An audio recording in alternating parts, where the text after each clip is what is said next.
Here's a fun Christmas wreath to make. Very simple. I'll turn it around so you can see how we started it. All I did was cut out a piece of cardboard. It's kind of sturdy. You can use cardboard from a cardboard box. And I used 2 pot lids to get a nice round shape.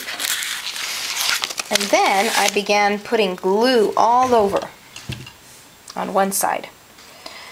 And I started out by putting, I made kind of like a pattern of leaves on one side, on the outside. These leaves I had left over. I've been saving them whenever there's a dry plant that I have that kind of dies or wears out, or the leaves fall off and you can't put them back because they're glued on. I collect them and I keep them. That way they do come in handy sometimes, especially to make a wreath. Now these are not real Christmassy, but it kind of looks like a shape of a wreath, so it does make a nice Christmas wreath after all. And then I had these little candles, which we got 12 for the 12 days of Christmas.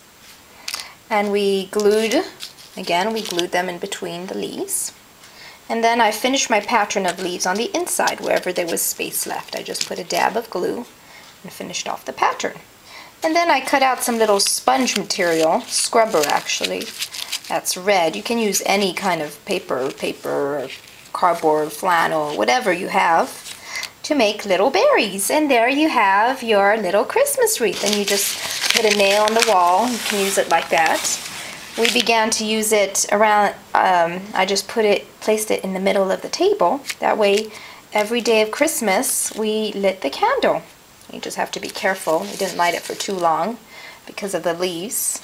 When it gets lower down, it could catch on fire. Just have to be very careful. Make sure an adult is present. But it makes a nice wreath. And after we lit our candles, we just hung it on the door or on our wall. I hope you like this little wreath idea for Christmas.